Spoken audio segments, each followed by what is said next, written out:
Oh, we've got two sources. We've got two sources of audio. I bet you there's a big echo today. I don't know. I wonder. We'll find out. We'll find out if it's echoing or not. I bet you it is. It looks like it is. It's loading, but is it echoing? I don't know. We're going to find out. What's up, everybody? What's up, Internet? What's going on? I think audio was super weird during the intro, which I think has to do with that camera right there. As you guys can tell, the video quality is a little bit different today, moving cameras around and changing things because, you know, stuff's in progress, you guys. Stuff's in progress. Things are happening, which is good. It's a beautiful Monday out here. There's a little bit of rain, a little bit of cold, but nothing too much to worry about. Oh, yeah, I'm supposed to say, Internet! Right? So that wherever I go, people can yell Internet at me. Yeah, love it. Love it. Love it. Having a good time. Things are going pretty well. Can't complain. We had a decent weekend here. Oh, this thing is on autofocus too, isn't it? Oh, man, we better change some camera settings here. Right at the beginning of the show, that's how we know it's going to be good. Focus is set to auto. No, we want infinity and beyond. There, how's that? Okay, now it won't do that anymore. Auto exposure is off. Low light compensation. Let's turn that off also. Yeah. Let's see. Video input. Oh, that's why we went to Crazy Town. Population nutty. Let's tone it down in here a little bit. Let's walk this back just a tiny bit. Yeah, here we go. Getting those settings, getting them together. Oh, yes. Video settings. Boop boop boop boop boop boop boop. Clicking buttons while I'm live on the internet. It's the smart way to do it. I think it's the smart way to do it. Let's punch it in a little bit. Let's take it back out. Let's go way wide. Oh, super wide. How wide are we? It's as wide as the camera can go. It's as close as the camera can go. Let's go medium. There we go. Medium blend for everybody out there. All right, I think we got it set to as good as it's going to get today. And it don't matter. It ain't looking at my face that's the important part. As long as we don't have an echo and the camera is on, then we'll be good to go. And then, you know, what's the word? We'll get to the video. Screw it. Let's get to the video quick. Let's get to the video quick. We should get to the video quick, right? I don't know. We'll get to it in just a second. But Justin Woody says, hey, no random updates today. Good start. Yeah, we didn't have any random updates today, but we did have the camera stuff going on. Otter Creek Aquatics asking, how's the new baby sleeping? Are you sleep deprived?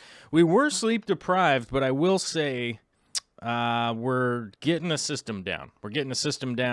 And I would say that it seems like she needs a feeding at midnight, then a right around 3, then right around 6, then right around 9. So it's sort of starting to make sense. I think Vicki doesn't want to stab me 100%, maybe just 50% of the time right now, because here she is.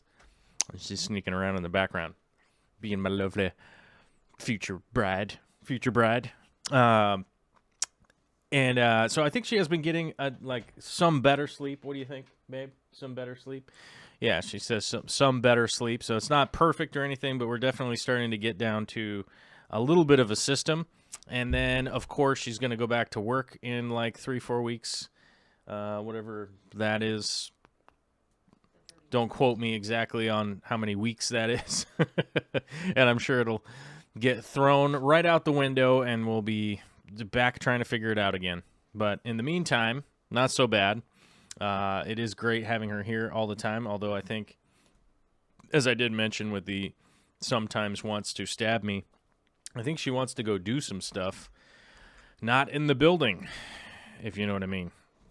So, she, maybe cabin fever's the biggest problem. So, but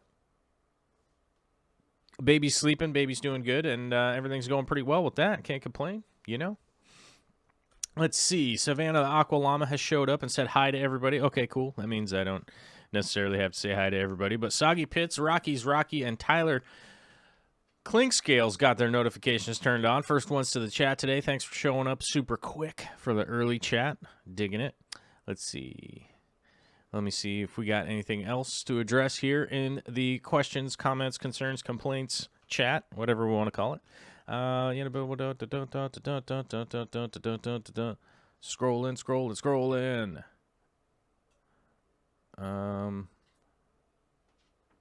It's a rough week, but we're getting past it. Oh, Candy Overhauls says it's a rough week. We're getting past it. Yes. As I mentioned last week, and I've mentioned it probably quite a few times, where do my links go? I don't understand. Like, I have links set up and then they disappear. I don't know. It's like, does this reset? I don't know. Well, I don't know. Let me find it here. Okay, here we go. Now I actually have the thing to reference to, so I can copy that. And I could, check this out, Control V. Oh, yes, paste, yes.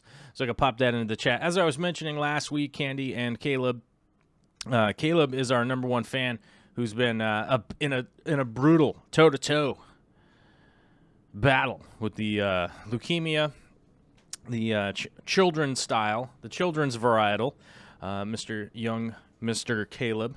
They've been traveling around a lot, having to go back and forth. That's one of the hardships that people don't really realize. They live in Montana, and not all of the treatment that they need is in Montana. So they need to drive all the way to Colorado to get treatment. You know what I'm saying? And if you're somebody who's in like let's say you're in the UK, right? That's like driving to Austria or something. I mean, it's pretty far. In most countries, it'd be like you were driving to the third country over. But that's how far they have to go, drive back and forth for treatments and all that kind of stuff. So that's one of the reasons that the GoFundMe exists, is to help out with stuff like that. So it's not even necessarily that insurance. A lot of people have mentioned to me that, like, well, insurance should just cover all this. It just doesn't, and that's a fact. But they certainly wouldn't insurance-ifies the gas and the time and all of that kind of stuff. So big shout out to Bobby Tucker, Kathy Landon, Anonymous, James McDonald, Daryl Deemer, Bradley, Chad Krotz, everybody who's been chipping in over at the GoFundMe. Thanks a lot, guys. I just wanted to give a shout to y'all because I saw one of those commercials earlier today, for, to like help the children's, and that's not even close to home. And I was just sitting there with my baby going like, I think I'm going to start crying right now. Like, oh my God, it's so hard. So it definitely is one of those things that, most of us don't think about on a day-to-day basis, is that, other people might be having a hard time and stuff like that. But it's a good opportunity to help out where we can. And as I mentioned before, muchas gracias to all of the awesome people that have definitely helped kick in and help out with that crazy situation. Candy says it's 10 plus hours to drive there, which I've personally made that drive, and it does take that long.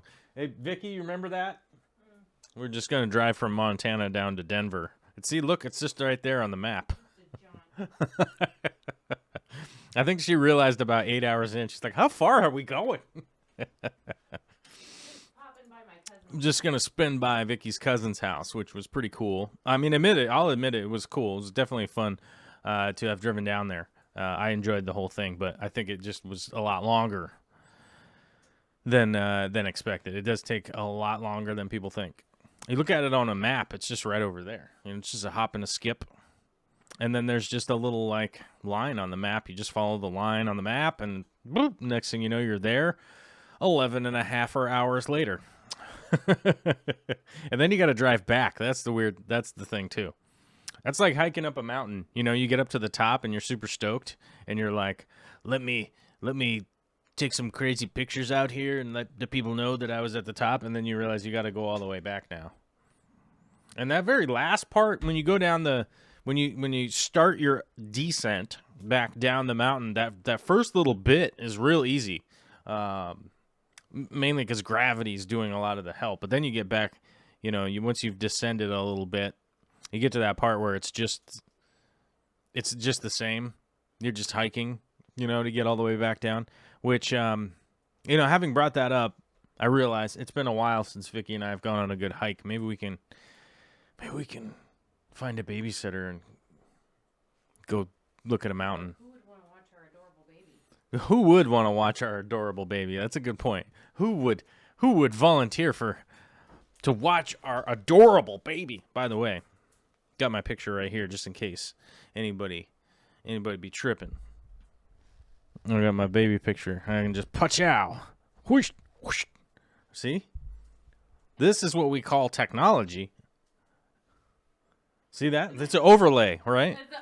It's like, baby Olivia. I'm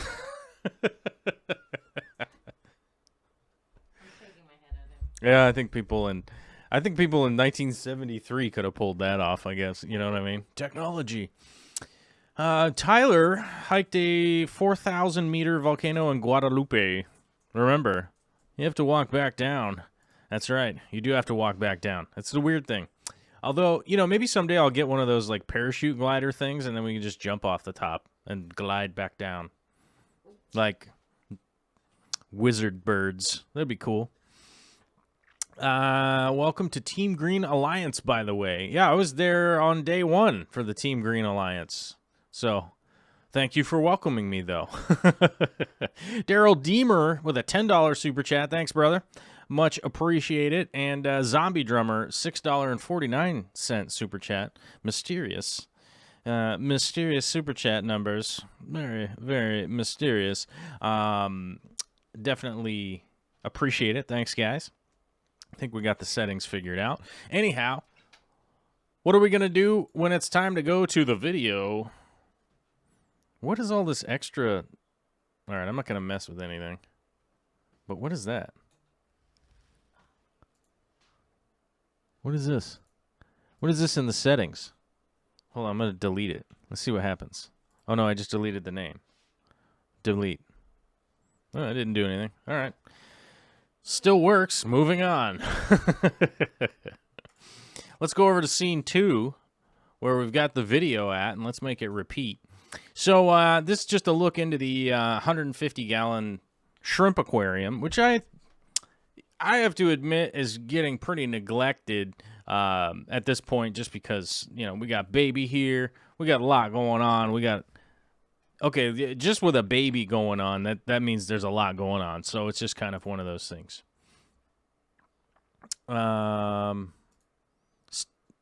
Stefan Law is asking, what change do you do in the winter? How much time is your week? I want to answer that, but I'm kind of confused about the wordings.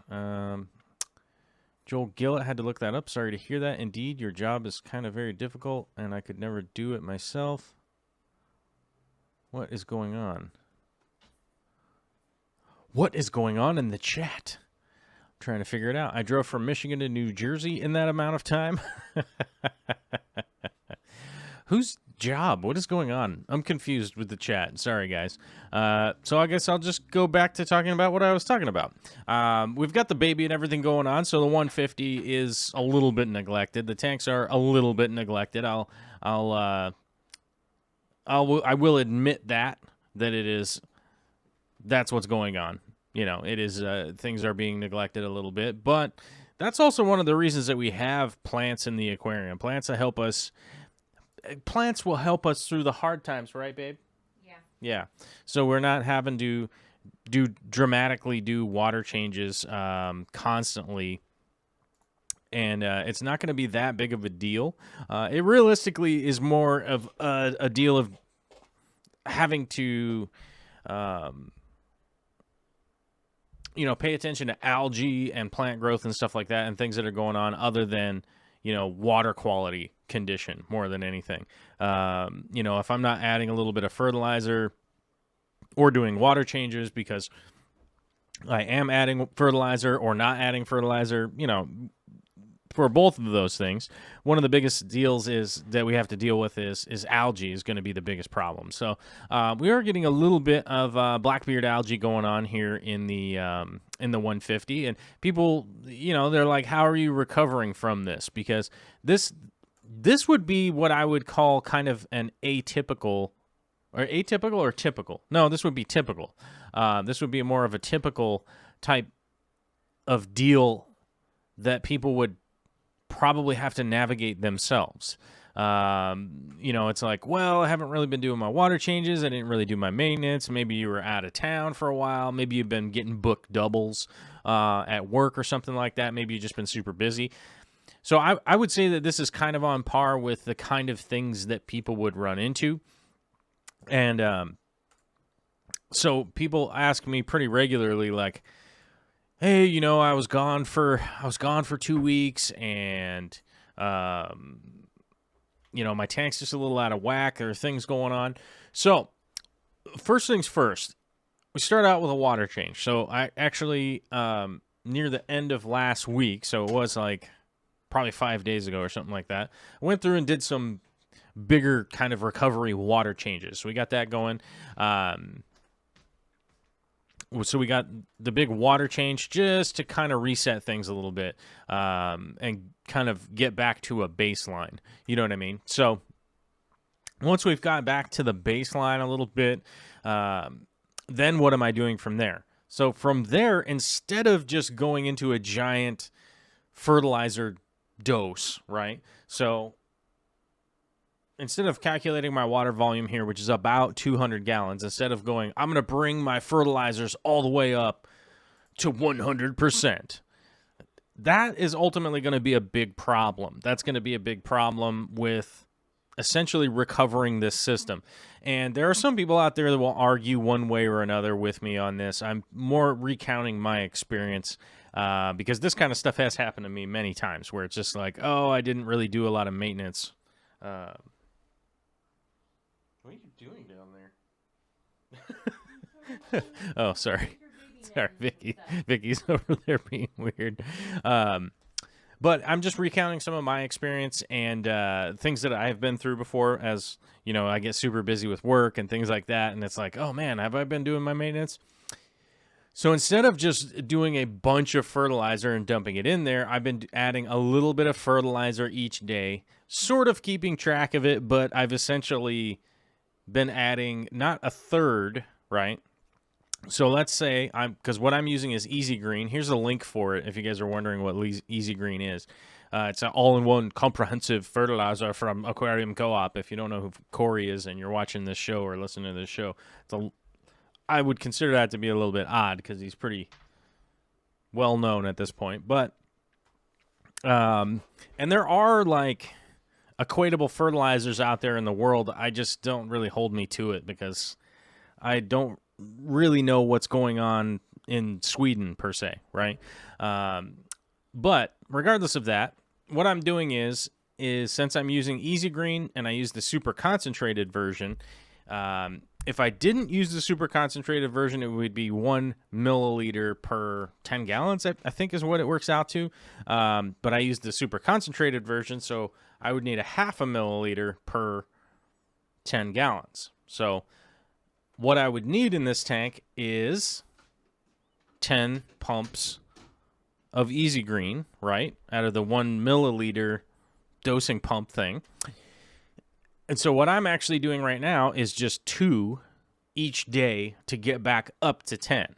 So I've been doing 1, 2, and then the next day 1, 2, and then the next day 1, 2, and just working my way back up so that I know that, okay, I've done 10 in this week.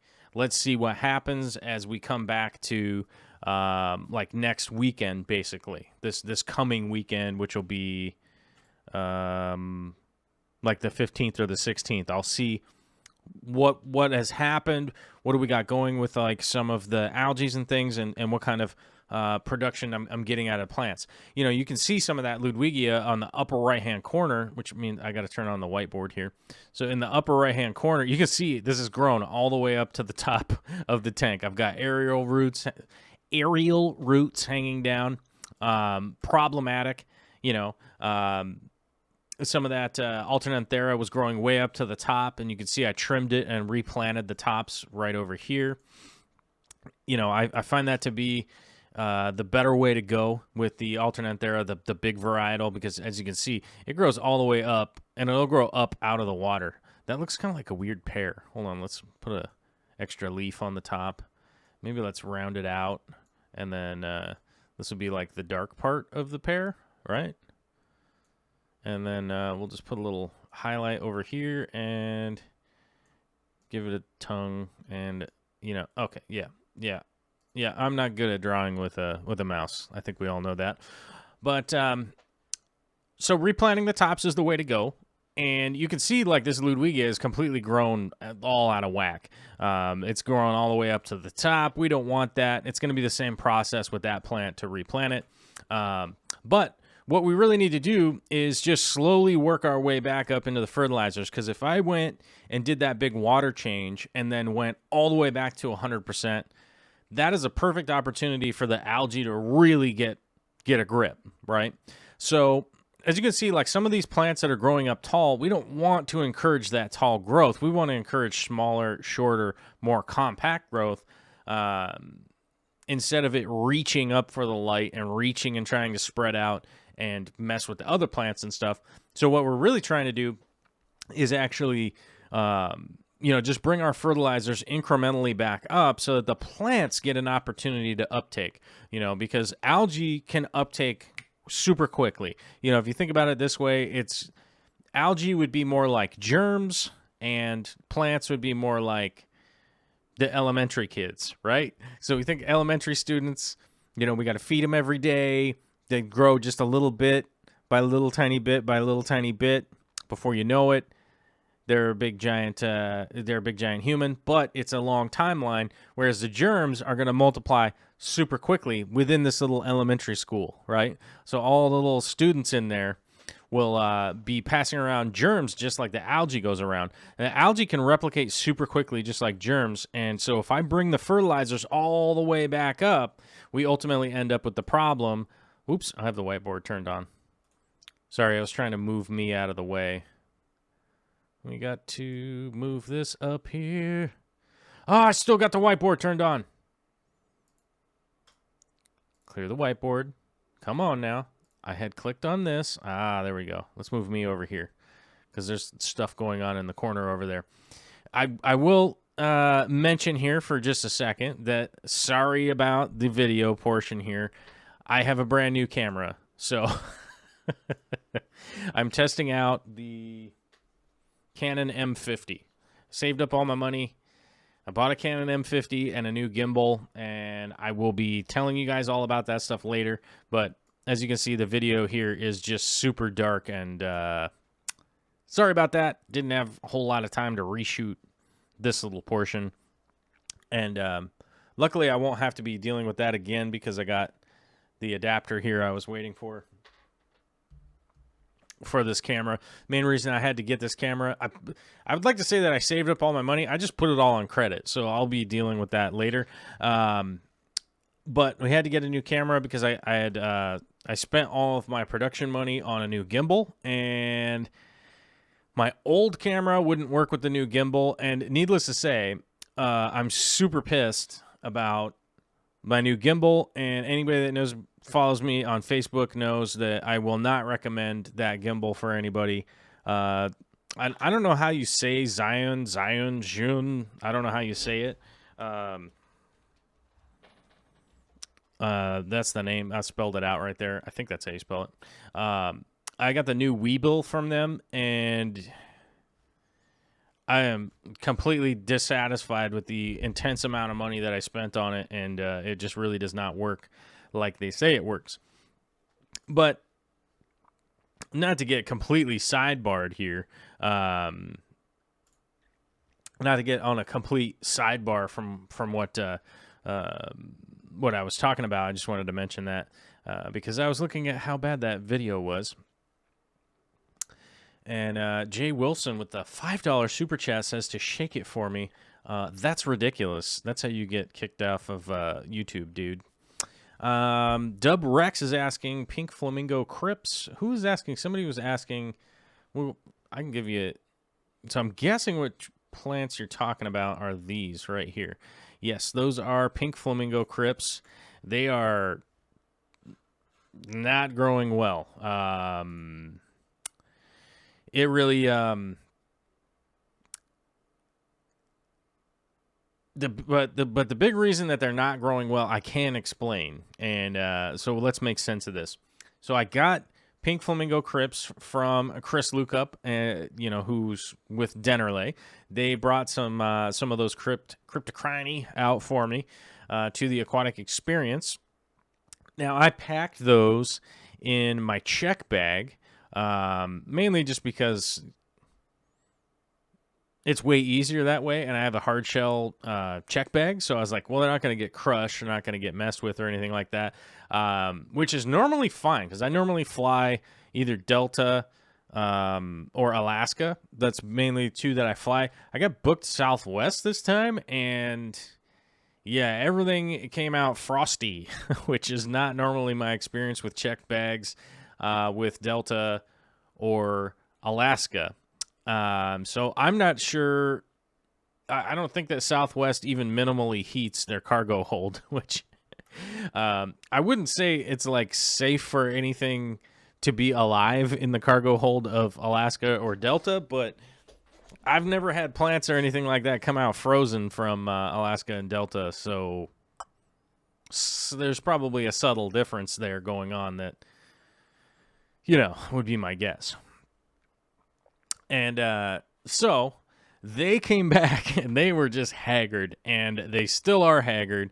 And I will be probably doing a video on those in about, I would guess, a month and a half, something like that, once I've established enough growth in different aquariums to really see how they're actually coming in. I've got them in a few different environments, and yeah, this is one of them, which they're in here. So we'll see how it goes moving forward, and I'll definitely make a video to let you guys know about like how those have worked out once I can get some actual growth out of them. I'm basically really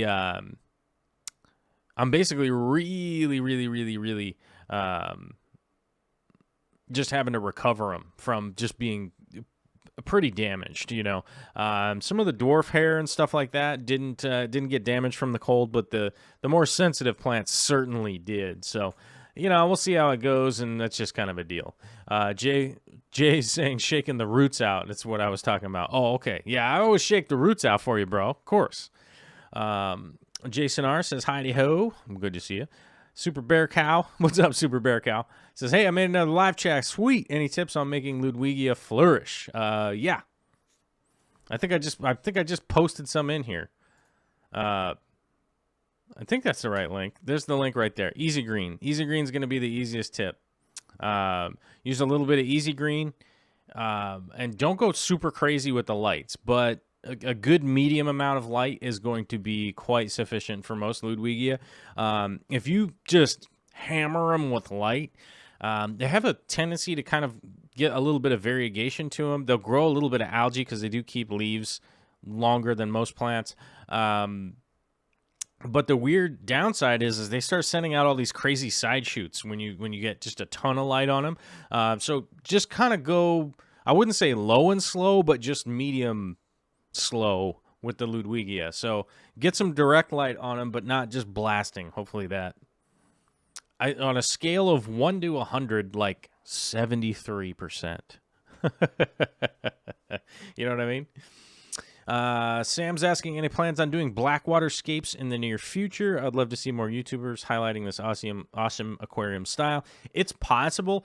Right now, I kind of have things sort of set the way that I'm going to be headed with them, but it's definitely not out of my realm of doing some Blackwater. But I do need to get more.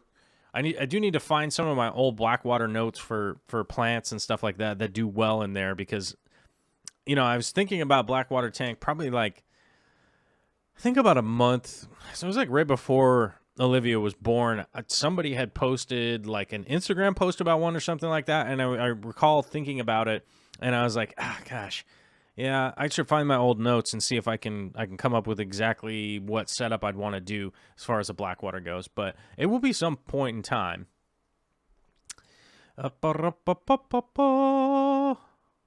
Dan Squires is going wild. He's about to hit the road. Let's see. Any recommendations for easiest carpeting plant to grow in a 10-gallon with the Fluval 3.0 Nano and EcoComplete with no CO2? I would say dwarf hairgrass is probably going to be the best plant for that. Jay Wilson says, if I see a $50+ super chat, I'll send you a pretty stellar prize back. What? To whom? Who are you going to send? Hold on. So am I supposed to do a $50+ super chat to myself and then I get a prize? I don't know how that works. I didn't ask you to do it. I don't have anything to do with whatever Jay Wilson's doing in the chat right now. If you guys don't know, I think I mentioned this a few times. If you guys don't know, I don't have anything to do with any kind of lottery giveaway or anything like that. Considering all the interaction I had to do with the Attorney General this year, thanks to one of our Fish Fam friends reporting me to the federal government, I don't have anything to do with any giveaways or anything like that at all, just so people know. And I read it out loud, but it doesn't have anything to do with me. It's Jay. Would pearlweed work in that setup? From Devin, yeah, probably. I think pearlweed would, but pearlweed's not going to carpet the way that you would expect. So if you're asking about a carpeting plant, pearlweed will end up growing up tall, especially without CO2. If you don't have any CO2 injecting, it'll keep growing up and up. One of the ways to keep pearlweed low is to provide a little extra fertilizers, a lot of light, and a lot of CO2, and that will keep it spreading low. A perfectly good example would be in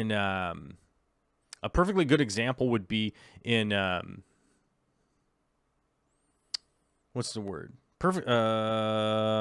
Gosh, what happened? My brain train just flew off the tracks. A good example would be in my 240.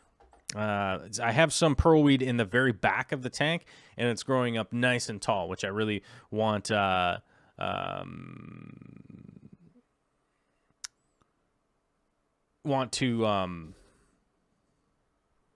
the word? Because I want it to grow tall, so that's really what I'm doing there. So I actually just moved the lights away from it a bit, just kind of like letting it exist in kind of a shaded area, so that it kind of grows up nice and tall. Help be like sort of a background plant, which does help. That really bright plant works fantastically as a good backdrop for anything that's sitting right in front of it.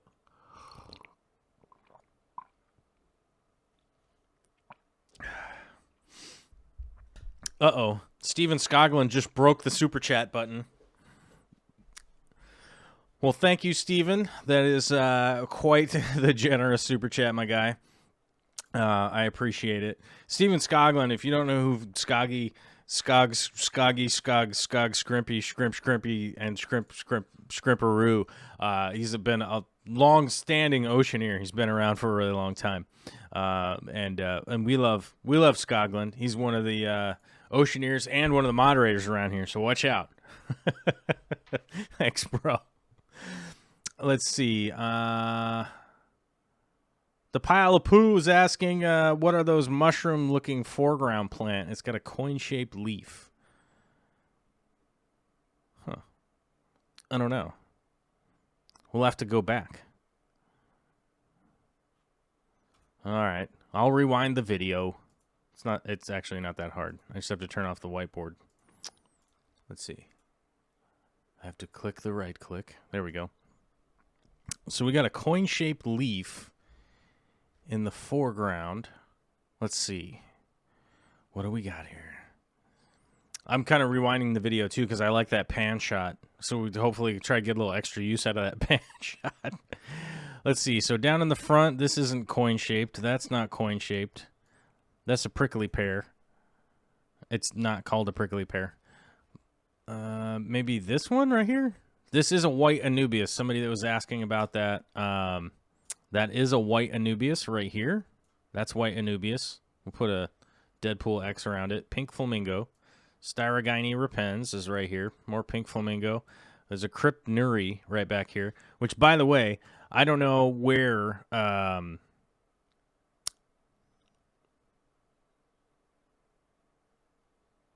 don't know where... Oh, man. We, like, somehow slowed down the video. There we go. I don't know where... What was the word? Oh, if Bentley's around today, he's going to be super upset because my Crips is sending out runners. I'm starting to see babies pop up of that, which I don't think Bentley's going to be mad. I think Bentley would be excited. That's why we trade plants back and forth so that we can try and propagate them. But he might be a little bit pissed that mine's propagating. You know what I mean? Like just because, like, hey now, right? Because we're doing that. Hey now. Where is Lisa from KG Tropicals is here saying bye to Jay Wilson. We'll see you, Jay Wilson. He's got to go.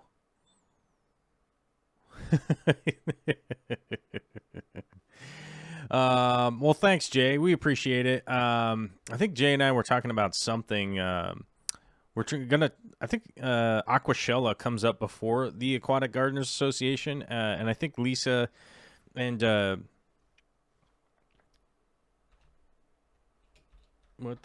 sorry, something poked me over here. It's my little tweezers. I just got stabbed by my little tweezers.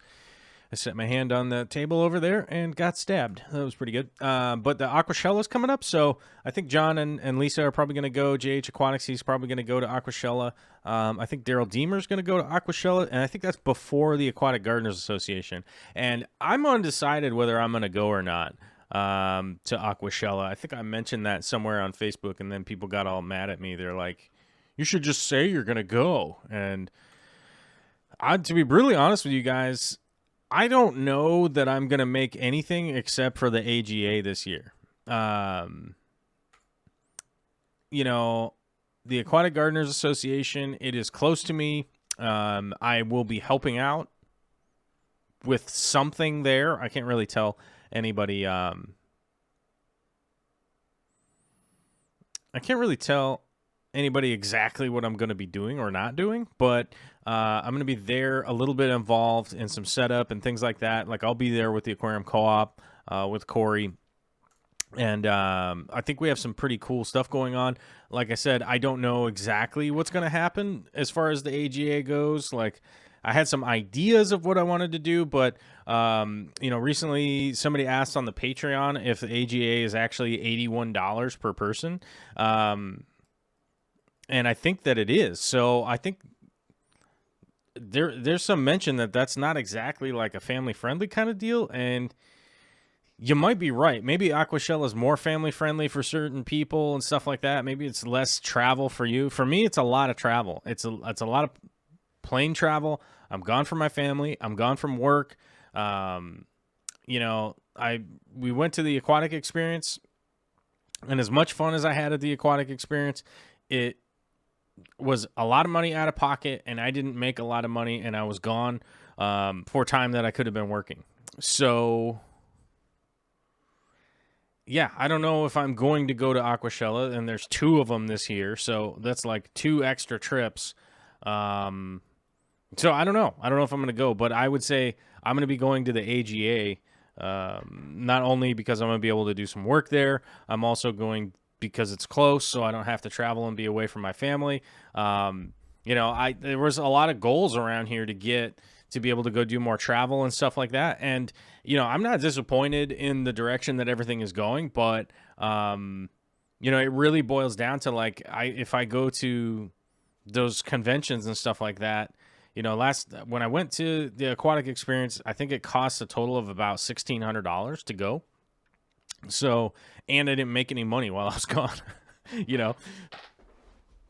So you know, the days that I could have been working and stuff like that, I didn't make anything from, you know, not working, you know. That's a thing. And then on top of it, it literally was a lot of money out of pocket also. So I had a good time with it. We had a lot of good times out there, but I don't know. I don't know if those like good times are worth like going into debt over and stuff like that again. You know, that's just pragmatic. I feel like that's just a pragmatic like talk about like, you know, it's $1,600. I could do stuff with Olivia, you know what I mean, and Vicki. So I don't know. I have to make that into consideration. So, and like, you know, I don't know if AGA in March is gonna, or not AGA, Aqua Shella in March is gonna be the deal. And to be honest with you guys, there was a lot of stuff going on at Aquatic Experience that I don't have anything to do with, you know what I mean? Like, I don't go to bars. I don't go out doing nightlife stuff and things like that. So, you know, there's not really that big upside. It's just sort of like, you know, I ended up spending a bunch of money, and it was great hanging out with everybody and stuff like that. But, you know, we also do have, like, technology these days to be able to hang out and it not cost an arm and a leg. So, I don't know. We'll see what happens moving forward. Mark Dibble says, school me on some Hydra. Slow down your feeding. Stop feeding as much. And add something that eats them. Those would be the easiest way to get rid of Hydra. If you have Hydra in a shrimp tank, stop feeding. You know, and if the shrimp aren't, if you're adding food and the shrimp aren't hammering it right away, you're feeding way too much. They should straight up pig pile on any kind of food that you're putting into a shrimp tank. If they don't, there is plenty of food in there, and that's most likely the source of your Hydra, if you do have Hydra coming into your tank.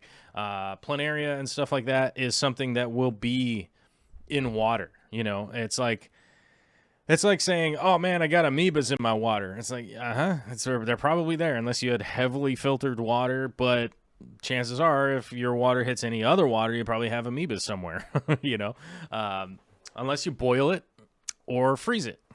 But I think a lot of amoebas and things like that are extremophiles and can be frozen and thawed and it not kill them. But Mark was saying, yes, in a shrimp tank. He says, I'll quit feeding. Thank you. Yeah, just really dial back your feeding, unless you have a gigantic colony, but still dial it back. You know, like in this tank right here, this 150, there's shrimp colonies going buck wild in there, and I really don't feed that much. Probably once every 4 days or something like that, because most of the biofilm and the little things that they're eating in there is plenty for them to eat. You know, it's pretty odd when shrimp need a lot of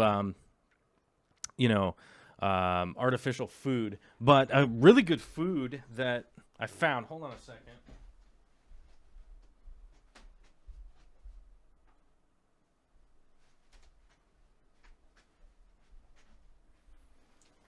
A really good food. Sorry, I had to go get it. A really good food that I got my hands on again is the Shrimp King Yummy Gum. This is really cool because, as you guys can see, I've already used some of it. But this stuff is really cool. It's like this black tar paste kind of consistency. And you can stick it to stuff and drop it in there. So, like, let's say you had a little glass dish, little Pyrex dish or something like that, and you put a little bit in there and you dropped it in the tank. The shrimp went over there, ate on it, and you notice that there's some left over or whatnot. It's sticky, so it'll stick to wherever you put it, So it won't like blow off and be behind rocks or something like that. You could even take it out, you know, if they hadn't eaten all of it. Any advice or any help or advice on what to do with a pisto fry? Leave them with the parents or remove? Help me, Obi-Wan. You're my only hope. Well, I would say like with the pisto babies, I would just leave them in there and let them grow up. But you might want to separate. You know, if you're breeding like for money or something like that, and you're trying to produce like a ton, then yeah, I would probably separate the parents out, maybe put them in a breeder box, feeder box, something like that. But pistos, I normally just let them duke it out. You know, if I get 4 or 5, 6, 10 that make it from a batch, something like that, I feel like that's the more natural way. And I don't aggressively breed stuff. I really don't. I really don't aggressively breed things because I just don't need the volume. I don't need the volume, and I try to replicate an ecosystem as much as possible. And that's how I go about breeding, is just I try to replicate the environment that they're from. And even if that environment comes down to like the parents breed and then the parents eat them, that's just kind of how it goes, you know? So, you know, if you're breeding for like money or you're trying to make a ton of something, then yeah, I pretty much would always separate. You know, even when I bred betas and stuff like that, I would always separate them. Once the male starts getting aggro and starts eating them, then that's I would normally separate them before that, but you know, because you just let them wrangle them for like 2 days and then move the male out. But you know, I'm not into that game. I'm not into the game of like trying to make a bunch of stuff. So I just let nature kind of do its thing. And if I get a couple of adults out of it, then that's all good. Bentley Pascal says, I will note, as I have some inside views on the AGA, it actually has a limited number of tickets and they do them once every 2 years. I can't speak quite for why the price is high beyond that, though. I think the biggest thing with the price on the AGA, the American Gardeners Association, is, yes, first of all, it is once every 2 years, so it's not as often. Second of all, most of the speakers and stuff like that are flying in from out of town, so that does cost a lot of money. Like, even we just talked about it. You know, it was $1,600 for me to go to Aquatic Experience, and I wasn't being compensated at all. So if somebody had paid for me to go out there, it probably would have cost them $1,600 plus if I charged. Even if I had charged just at my day rate, that would have been like another $1,500, $2,000, whatever. You know, so you start to think about that, and a lot of the people there are getting paid to show up and do really cool speaking events and workshops and things like that. So I think a bunch of the workshops, you get a bunch of the stuff, like all of the stuff that you make. Like if you aquascape a thing, I think you get to keep it. Now, don't quote me on that. I don't know. I'm not an organizer or anything like that, but you get a bunch of stuff. So, but I think there's like just a day pass or something that you can just basically come in, but you don't go to any of the speaking events. But don't quote me on that either, because I'm not 100% sure. But yes, it is like on their website, it's $81, or if you're an AGA member, it's $59. So I don't know, but it starts on Thursday, and you get to go. You know, like there's a tour, you go on the Amazon spheres, so you actually get to go inside and check out the Amazon spheres, which is not something that most people can do very often. There are tours and stuff for the Amazon spheres, but it's super hard to get in there. So you'd be able to actually go in there and get a tour and go look around and get to see all that kind of stuff. I think Crystal Castleman's going to be there, like Daniel. Ooh. I almost said Daniel Wong, but that might not be right. Let me see. AGA 2019. Oh, there it is. So let's see. Who's going to be there? The tote bags are sold out. Product donation. What am I looking at here? Oh, this is the tables. Quarter page ad in a convention program. Oh, man, I've somehow accessed the donor and vendor and all this kind of stuff. Platinum convention sponsor, up to 2 tables in a vendor room.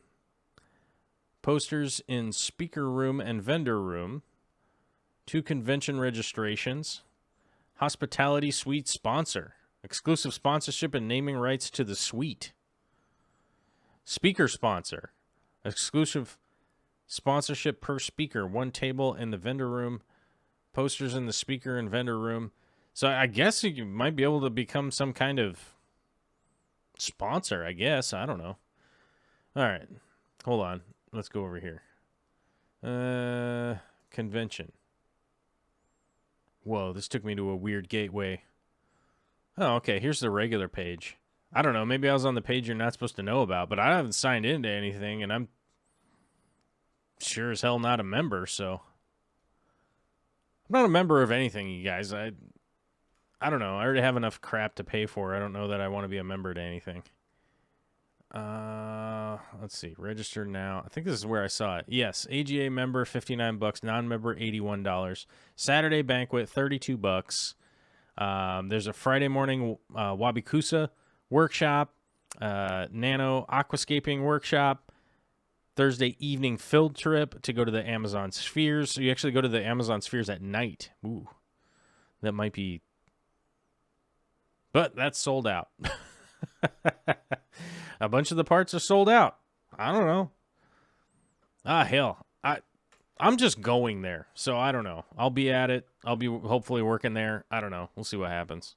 But I think it'll be pretty exciting. It sounds like fun. I was trying to figure out who the speakers were. And I got totally sidetracked by that whole sponsor thing. Let's see. Who... I know that you guys could probably Google this too.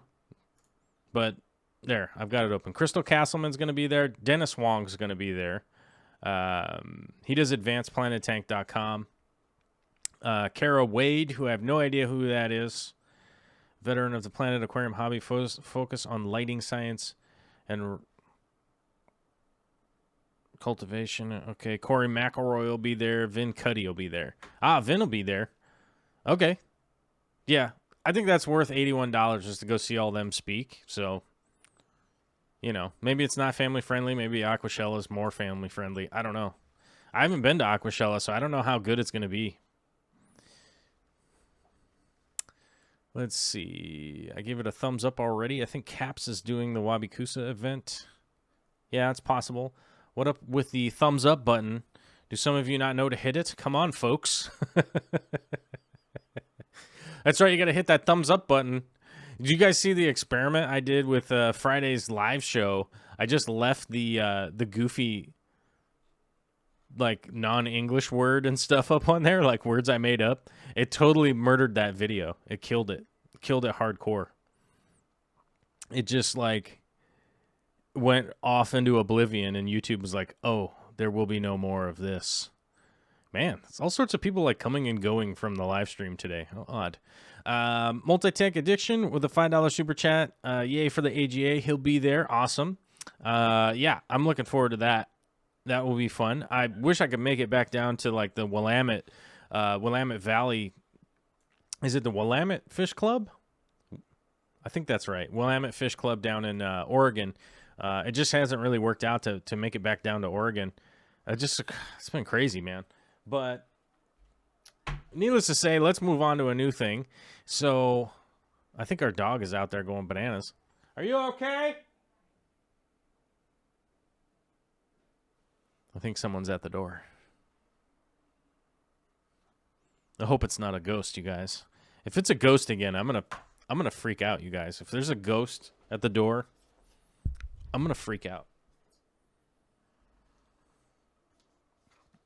All right. So for the next portion of the show, we should move on to the next portion of the show. Otherwise, we'll just be here all day.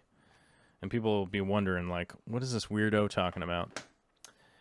All right. So the next portion of the show is brought to you by you, me, and everybody around.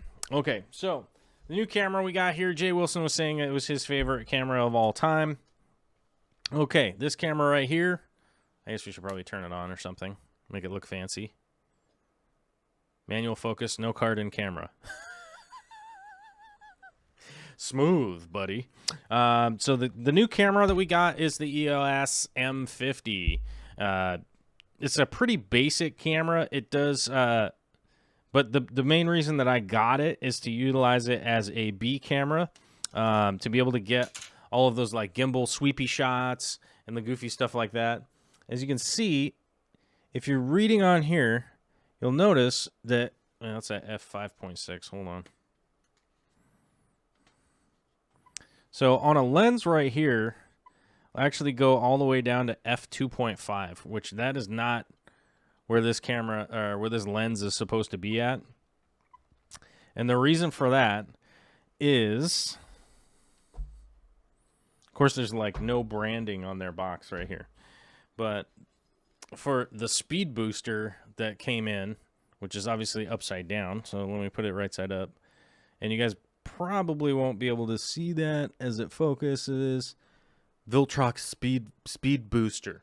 So it's actually going to take this cropped camera, and I'm actually able to use EF lenses in it. So full frame lenses that I already have, able to utilize them on this crop sensor camera and still get the same lens ratio as the EF, as the full frame lenses normally do, because the crop sensor that is on this, it actually is a mirrorless camera, but the crop sensor is normally an issue, and it actually shoots 4K in like 30 frames a second, which is not fantastic, but it does great at 1080p, and that's all I'm really worried about anyhow.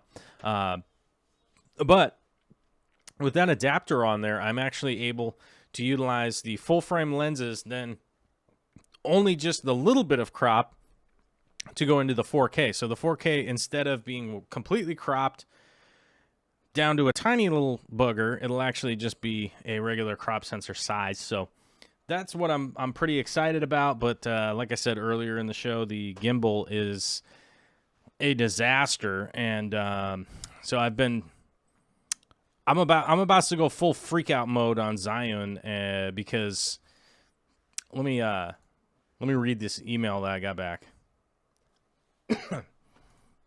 I sent him an email. Hey, this Weebill, this gimbal I got shakes, blah blah blah blah blah blah blah, all this kind of stuff, and it says, "Hello, I'm out of the office. Your email may not reply on time. For urgent case, please find online help." In Zion official website, which I did. So I was like, okay, and it says this is an automated email. Don't reply. I'm like, okay. So then I emailed the other people, or the email that they said to use, and they have not even responded, which is fun. They haven't even responded at all. So I was like, okay. They also have a Facebook page that said, "We're not in the office right now, so never mind. Send us a video of what's going on, and we'll get back to you later." And I was like, okay. Well, okay, so I sent them a video of what was going on, because I kind of know how to do that. And so I sent them that, and then they're like, "Oh, well, we're just not here now." So I can't say that I'm very excited about this, because it's not like I overused the gimbal. It's not like I took it traveling and got it broken or anything like that. I've used it minimally inside in my living room, and it just shakes and goes crazy now, and I'm completely dissatisfied with the product that I got from those guys. And at least the Canon camera I got is working good, and I can use old-fashioned hands and stuff like that and get some shots for that kind of stuff. So JH Aquatics has got to go to dinner. Good night. All right, buddy, good to see you. Just went, and all the stuff's is sold out for the workshops. A little early for stuff to be sold out. Yeah, all those workshops are all sold out, so I don't really know.